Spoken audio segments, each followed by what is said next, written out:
And I think, I mean, Chuck obviously has a huge impact online.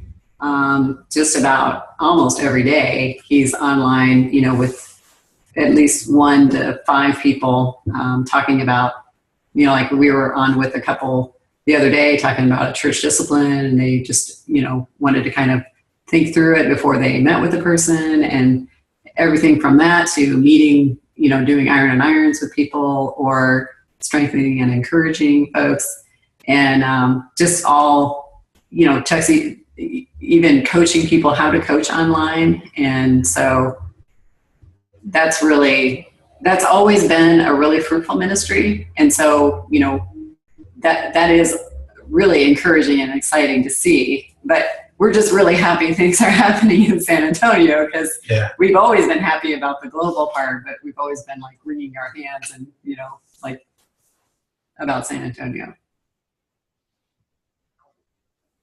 All right. Number one place you guys feel stuck right now. It's funny because we feel so good. It's almost like we don't want to be stuck anywhere. Yeah, we're like, stuck? What's stuck? Man, we're enjoying this. This is awesome. I think part of the stuckage is these numbers are very conservative, and some might have flexed downward, but most of them are conservative, and they're probably a lot more. We just can't keep up with tracking this stuff. And people are kind of allergic to reporting, so we don't, I feel like if I whip people for reports, it's not good. So I quit doing that, but I have no clue what's going on other than the, stories that we see and hear, and it's hard to keep track of this stuff. So that's one stuckage. I almost feel like it's not a stuckage. I'm just going to let it go. But if you tell me different, I'll consider it. Well, another thing, I don't know if this would be considered a stuckage, but just something that we're thinking about now is our plan is to take a sabbatical in 2018. And so we're just kind of gathering information. We talked to somebody the other day who had taken a sabbatical or two, just, for advice, and like, how long should it be? What should we do? And, a lot of times we've talked to other people about this, but I don't think that we've ever actually had a planned sabbatical. God has planned them for us a lot of times with, physical things happening. But so we're kind of wrestling with, what should we do? Should Chuck go to school? Because we've got the GI Bill, and, we could take advantage of that. Or do we want to spend a lot of time traveling? Do we want to focus on 0 to 1? What is it? Come hang out with the Coopers. Hey, that sounds like a plan.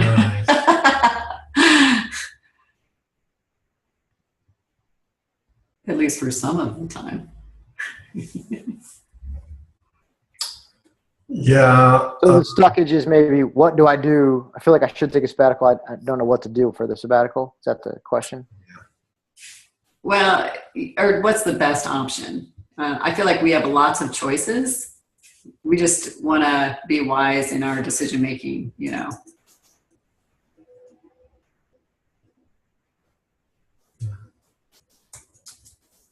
All right, church, ask. Where are you at in progress towards your vision? Because it sounds like I don't hear any stuckages. So, well, that actually is a stuckage, because we don't know, we can't count what's going on, even in the city. We're losing track. We can keep track of our own Timothys, but we even have trouble getting them to report. Like we'll be like, hey, it's their iron on iron, and they're like trying to draw a gen map the day of. It's like they know what's going on. They just forget things when so. Yeah. But we feel like the vision of 2020 by 2020. That's God's vision. He's going to make it happen, regardless of if we can count or if we can't. Because there are a lot of good things happening in our city that believers are doing and churches are doing. And we have no idea what number we're at right now. Yeah. One of the things I did before this iron on iron was prune my gem map. So I cut some folks off of there, not because I don't love them, but because we're not in contact enough for me to know what's going on. But some of those folks were pretty fruitful. And so the kingdom is being impacted, but I have no clue what's going on. And some of that is, they got enough from me and they're charging on, and I don't hear from them anymore. And I'm like, okay, we're done. Jesus has got them. And so I feel like I'm beating around the bush on your question. Well, but I think this is an L, whatever number you want to call it, issue is, like at some point you really, unless you're just super type A and making people report, I don't even think you can know what's going on. I think if you look at global 2020, just based on all the stuff that has happened, might be in the review mirror at this point. Here in the city, we're somewhere between 30 and 40 churches. So, and that's what we're shooting for, 2020 here in the city. And you have streams of fourth generation church in the other, but except for San Antonio, is that correct? Right. What do you feel like are some barriers to 4G in San Antonio? Well, before we felt like we had a significant DNA issue, and we really feel like the past 4 or 5 months that I think we've gotten beyond that, and now we're starting to see some rapid growth, and I feel like to a certain extent, I'm wondering if God is waiting until people, so that they don't have kids that are kind of like, is it church? Is it not church? You know what I mean? So we did bring a prophet in, which was good. We served them. Yeah. And very patiently kept talking about it and kept, beating the drum, took them to some trainings. They all went down to South Florida, which was a huge deal. And they heard it from other people. We're like, okay, we've been saying this for like ever. And who knows, what it takes sometimes. And most of these folks are church folks and full-time ministry folks. So we knew we were riding the backward bicycle, and it just took time. And I think that's even the couple of folks that are still like, and I think when they, are able to see that, yes, that is in fact what you probably need to do like yesterday. Just those kinds of things, that I think we're going to start to see a lot more fruitfulness, because you find 2 or 3 David Ongs, this city is toast. Yeah. I think there's the other part of the equation of what God is doing in my life. I think this keeps me humble, because things are exploding out there, but here it's very hard. And I can get frustrated and try to start whipping people, but God always calls me on the carpet, fortunately, before I start doing that. And just telling me, he's reminding me, your math is not my math. I can do this overnight. You just do what I told you to do. And, I think it keeps me humble. So really the toad in the road is me, my character, and it's been good for me. I believe firmly though that God is going to do it, and we even want to take a sabbatical a year before the deadline. Yeah, because Jeff Sundell said, hey, we had the same problem in the city we were in, and when we left, then it went crazy. So, and you were there, Troy, remember that? So I'm like, oh, great. So you're telling us we got to leave. We just bought a house. What are you talking about? But we figured we could leave and still stay here by doing the sabbatical. you guys know, Chuck is a very humble person, okay? But I think my theory, maybe, is that what is going to happen and the fruit that's going to come is going to be so significant that we cannot take the credit for it, because we've been trying to do this for so many years. And it's like, because we have like really, really good people trying to do this. And, you know, like, I don't know how many doors Bud and Denise have knocked on, but I'm like, you know, it's like perseverance, faithfulness. And these are like smart people, rocket scientists, you know, type people, and they're all in, you know, and it's like, the only explanation is that, you know, first off, we're doing this because we want to be obedient. But second off, I think God wants the glory. He doesn't want to share it with any really, really smart people. Although I can't explain Jim Ignite. I don't know. Your network is maybe you must be like super humble. I don't know. I don't know about that. This is along the same lines. You guys feel free to knock me down if you got pressing questions. But related to your barriers at 4G in San Antonio, earlier you mentioned you guys have got clarity on your roles. I mean, as I look at the gen map, I see multiple streams of fourth generations globally. And yet in San Antonio, it's not there. Is it possible that your role is to continue to push movements in other areas, and that's your sweet spot? Because then now I hear you say in 2017 you're focusing all your energies on San Antonio. Does God? I don't know. I'd love to hear how you, because we're just selfishly, I emailed you because I want to have an offline conversation. We're really wrestling through what's our role. Yeah. And so I wanted to know, how does the clarity you have on your 2017, how does clarity on your role affect your 2017 decision to stay parked in San Antonio?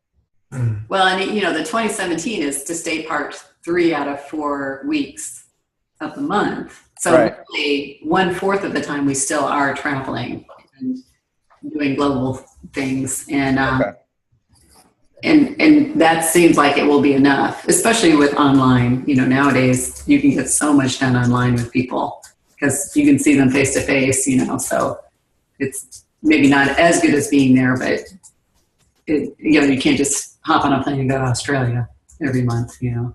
So, but do you guys feel a call to San Antonio? Do you feel like that's an obedience to this thing? That is a great question. Yeah, I don't know that we would say San Antonio or we die, you know what I mean? Yeah. But God did bring us to this city, and he gave us his vision for the city. So we feel like we need to be good stewards of that, you know. Yeah. But not to the exclusion of having a global influence, you know, along with having a global influence. Yeah, God made it very clear to me at mid-level in Athens. He asked me the question, do you want a city or do you want the world? And I said, the world. And so, you know, the fruit of that has been born. So I think your question is a real good question, Troy, and I need to go back to God. And, you know, I feel comfortable with 2017, but that doesn't mean I'm right. I just feel like finally a decision was made in this gigantic tension of what do I really need to do? Because, you know, I do care about San Antonio. And some of that, quite honestly, is a pride issue. If I can't do it in my backyard, who am I to tell others to do it? And I know that's a lie from the pit, but it's still nagging there. And so, but, you know, all our brothers and sisters who we love dearly, we want to see them succeed. You know, we want to see them bear fruit, and they're working hard. And if it meant getting out of their way, I'd be out of their way in a heartbeat. Yeah. So I think My question. oh, sorry, go ahead. go ahead. Go ahead. You guys go ahead. Well, I think you, Ryan, you. A question that Bill Smith asked me just about 3 days ago. He said, what will it take to experience the excitement that you're experiencing around the world in your own city? Mm-hmm. And for us, we had to think through the demographics we were working with in these other countries. And so you guys mentioned the younger generation, their young professionals, etc.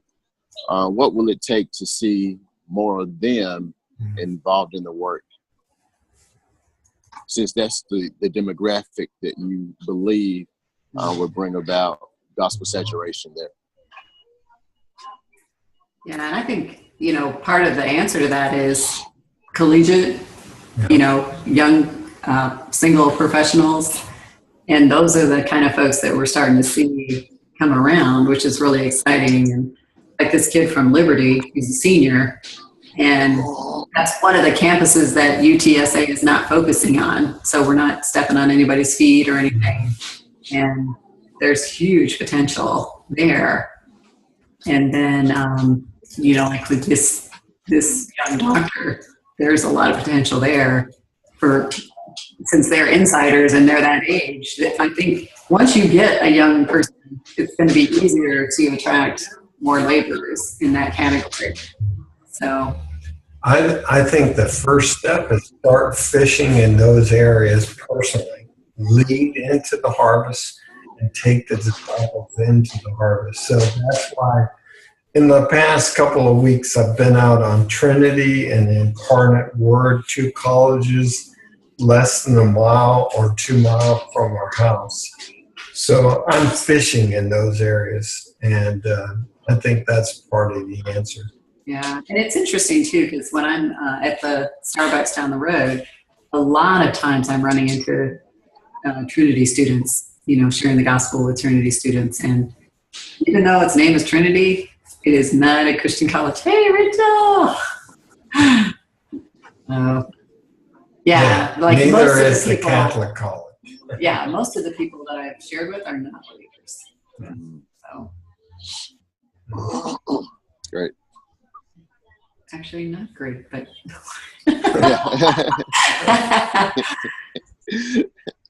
Hey, you closer to no place left. There you go. yeah. And we've always, working with young singles is kind of our niche, I guess. That was what we did in the Army, and we have a lot of success because they've got more time, they've got more freedom. We're finding if you got a couple, and if they work full time, if they're not both on board, you're pushing the rope. Right. It's like almost impossible, and it's just going to take so much time that in the meantime you could find 5 or 6 single folks that are ready to jump in. Mm-hmm. So it's like, Yeah. Where should we focus? Yeah, it's almost a no-brainer for us. Well, with that said, who is your weakest disciple right now? Who are your weakest disciples right now? And where are they struggling? Yeah. I think the weakest are the people that do not know how to equip Timothy, and they can't help themselves. Either what I can't address is lack of when they're so faithful.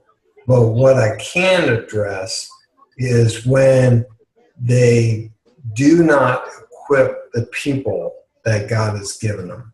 And so I would say if we're looking at the weakest, that would be the problem. They just have not figured out how to equip Timothy. And so they're not reproducing. They'll reach people for Christ, but they're not able to sustain any kind of growth with that person personally, and especially in any kind of leadership role. So. All right, Chuck. So we see Robin in Africa. Seems like almost like a string that's an anomaly. Mm-hmm.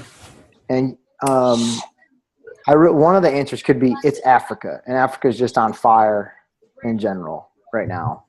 But is there something that's happening there that is not in the other strings? I think Troy was asking a related question. And is there a piece of DNA that's in that string that's making it go so fast that you put in there, or that guy already had that he didn't need from you? And so it is what's in that string that's not in the others.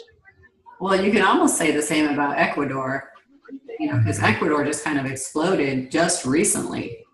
I mean, Bob and Mary were trying to figure out, they invited Ying Kai to come speak in Ecuador, and they didn't even know who to invite because they didn't have anybody.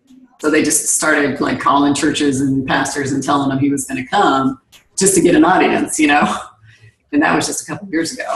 Mm-hmm. And now they're seeing multiple baptisms, I think there's a couple of things that are going on when you look at India, Africa, China, South America. Number one, the oikos is intact in those contexts. So that's number one. Number two, I think we have been so richly blessed here in the United States that we've, I'm going to be prophetic, that we've grown so fat that it takes a long time on the treadmill to work off all that spiritual fatness and get down to fighting weight to where we're actually involved in mission again. So with the Western, I'm probably American, with the American Christian, they have so much weight loss to go through that it's just inhibiting our culture. And so, well, what do? Well, you stay patient and you stay on the treadmill until you get down to fighting weight. And so I think that's a serious issue in American Christianity. I think it's slowing us down. So then it sounds like an answer is it's just cultural, it's just what's going on in the culture. And it's not like Robin had a certain skill set or something going on that didn't need to be imparted to him. And if that's the case, then so be it. I'm just trying to figure out if there's something you could learn from that string to take to the other strings. And the crazy thing is, most of Robin's training is done online with a very terrible internet connection, And so the Spirit of God, I would say that, and then God had to show up on that thing. But I do think the culture is much more receptive to, okay, let's do this, What Ron was saying about the Philippines, now I think we're getting there in America. Like this kid, David, he was so full of holy discontent. Man, he was like angry, and he could not bear this anymore. He wanted to join God on mission. I think there are thousands of Christians in America just like that. And so we just have to find them. They're willing to get on the treadmill, but they have to get on the treadmill. Yeah. They've got some weight on them that they don't even realize. Right. Yep. Deb, you mentioned that you're meeting with the girls in A-Team. Mm-hmm. Is that a tool that's in your network in San Antonio? Is it just something you're using with the girls? It's in some of the churches. Like we do it in the Timothy Church, but we're like once a month maybe with the girls. The guys don't do it. I don't think they don't do A-Team in Timothy Church, but I know the Wilson Church, they do A-Teams. John and Janelle's starting to, it's starting to multiply because, I'm meeting with the girls, so they're, probably going to do that downstream. So I don't know. I think it's having the navigator background, that's kind of, we like that. We want that accountability because even in our churches, as small as they are, people aren't looking us in the eye and going, you have any sin to confess, you know what I mean? And I feel like I need that, because I was missing that. And, all the churches downstream were busy doing it with their churches. And I'm like, hey, I'm going to do this. If you want to join me, come. And I think it's meeting a need, And it's, if nothing else, it's an opportunity for us to really be family and community and know what's going on in each other's lives. Chuck, are you going to say something about? Yeah, trying to do A-teams has not gone well for me with the guys. Okay.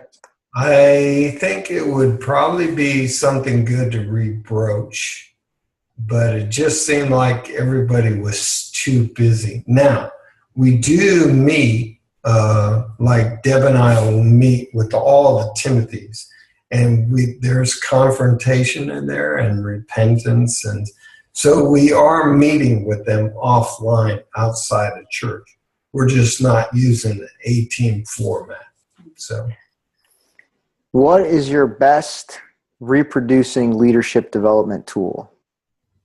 Because I'd say that is the thing that A-team does for you. It's not really – the 3/3 process is a reproducing discipleship tool. So is that when you're doing that with your Timothys, do they have a way to reproduce that downstream?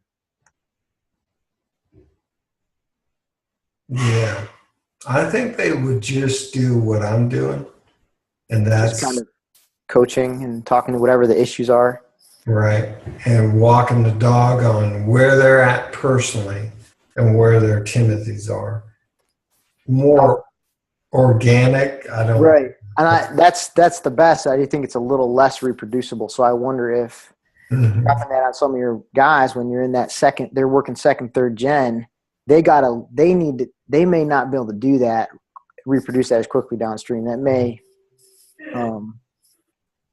pick up speed there. I'll stop. I have more questions. I'll stop I'm triaging them to go with my best ones first. I'll stop them if the other guys have a chance.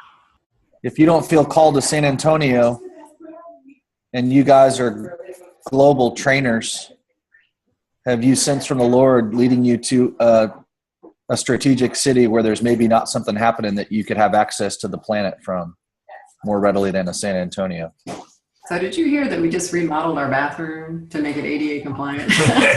Well, we're trying to see No Place Left 2025. So disaster. Yeah. I don't think the house, we're willing to we're move wherever. Especially after this remodel. I'm like, what? It's just And I think most of the work, and man, Troy, you have open access. You can, if you smell a rat, call it out. But I think between most of our influence globally is done online, 90% of it. Wherever you live, there's going to be something going on. So here's what I think you're asking.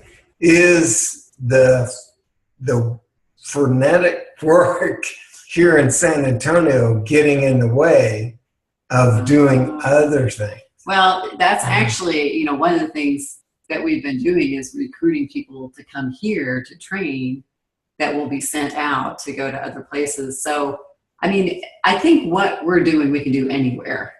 We would be. No, I'll just tell you, as somebody looking at the map in North America, there's a huge gap in New York and Los Angeles. Mm-hmm. It's ridiculous. Okay, so you go to Los Angeles, we'll go to New York. How's that? Well, no, I'm just saying, like, because it seems like we're at a point right now, and if this is a distraction, then Jim, shut me down. It's not. Well, it just seems like, because related to what Ron said earlier about what do you want to see happen in your city? I believe there's some people that are called to move to be moving, like to be. Paul was moving. And I think there's some people that are called to drill down, and I think there's some people that are called to go and catalyze. But wherever you live, there will be stuff happening. So if you can choose a place to live that there's a gap that could be strategic, and I'm saying, hey, are you seeing that in your quiet time at all? Are you seeing that, in your time with the Lord? Because if you guys are seeing a new season coming, Yeah.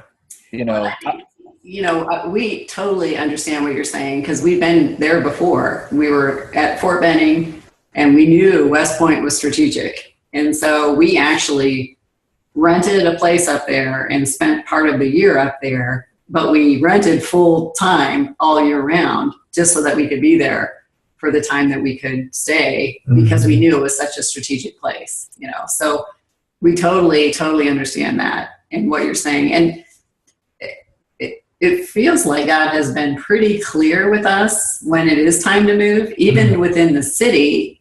Okay. He told us where to live in the city when we came. He told us where to move to when we moved down to the south. Yeah. And then this, VA grant to remodel a home, but you have to own it, decided the third. And so I feel like, even though I'm joking about, we're working on this house to make it, God's going to provide wherever we live. And if he says to move tomorrow, I would be happier if it was a warm place, but I would go anywhere. I think we would both go anywhere and we would drop everything and just go. I think the question is good, Troy, because when we were talking to folks about a sabbatical, what do you do during the sabbatical? Part of this particular process was reevaluating where your contributions are and the logistics behind that. So do you need to transition geographically, positionally, whatever, and you do that during your sabbatical, think and pray through that. So, I didn't know if we needed that, but based on your questions, I think that would be a very good thing for us to throw into our sabbatical and say, okay, everything's on the table. What do we need to do and where do we need to live? I think that's realistic. And that sounds like a, strategy coordinator kind of discussion, when we were in the military, we'd put up the map. Okay, what places are we not? And who wants to take these, who wants to intentionally ask for those assignments so that we can have somebody there who's going to be trying to do a generational ministry of people following Jesus, And so, I don't know if we're the ones that need to be in particular places, but somebody needs to have a heart for moving to those places that we know are strategic. Like, God. Okay. I'm going to throw my 2 cents in on that. I think there are some people running around that have no local and they're doing kind of international level training. I think you guys are experiencing a very symbiotic learning process by having both.